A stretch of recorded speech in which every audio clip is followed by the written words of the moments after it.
Indonesia dan Cina sudah sepakat merekayasa pembuatan rudal anti kapal C-705. Rudal C-705 memang menjadi salah satu poin penting dalam kerjasama pertahanan Indonesia dan Cina. Indonesia menempatkan C-705 sebagai salah satu program pertahanan strategis sebagai dasar penciptaan rudal nasional. Bahkan program C-705 yang diminta Indonesia mendapat perhatian khusus dari pemerintah Cina. Pemerintah Cina menimbang perlu baginya menjual lebih banyak senjata ke Indonesia, termasuk rudal C-705. Meski harus memberi transfer teknologi ke Indonesia, menurut Cina itu tak masalah asal dalam batas wajar. Pembelian C-705 dan C-802 dari Cina lahir karena embargo militer AS yang dijatuhkan ke Indonesia. Indonesia kesulitan mendapat rudal anti kapal Exocet dan Harpoon dari Barat, sehingga memutuskan mengambil jalan lain dengan membeli rudal serupa buatan Blok Timur. Indonesia meminta dua negara yakni Rusia dan Cina agar menjual rudal kapal buatannya. Rusia menyodorkan Yakon sementara Cina C-705 serta C-802.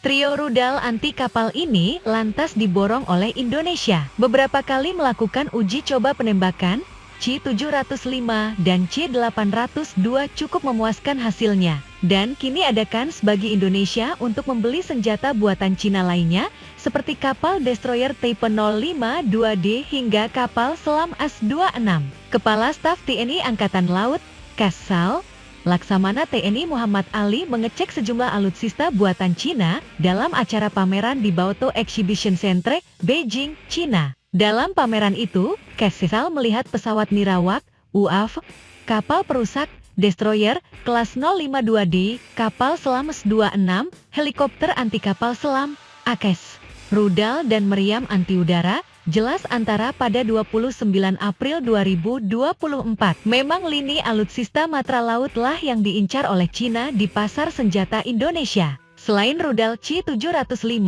Indonesia menginginkan UAV Winglong AI untuk patroli maritim.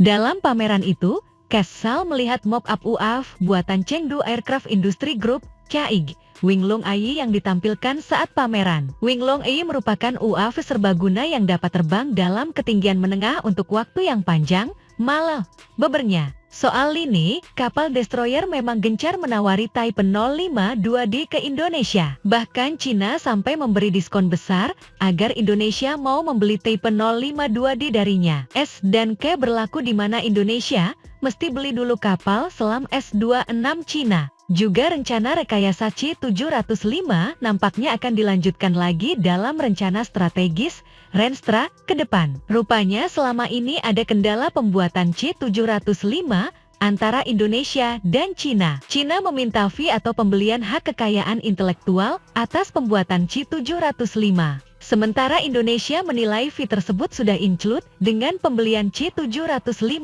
selama ini. Kementerian Pertahanan RI dan Tiongkok Precision Machinery Import-Export Corporation, CPEC, sepakat untuk membeli rudal yang disertai alih teknologi.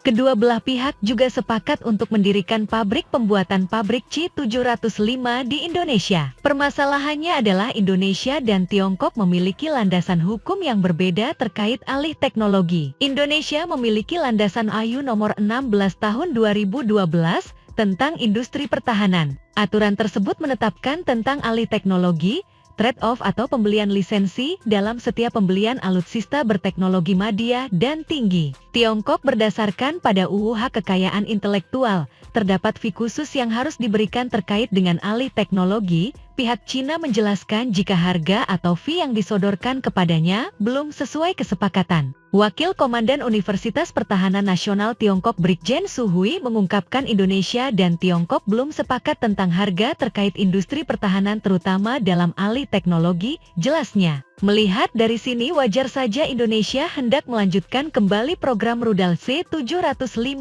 dengan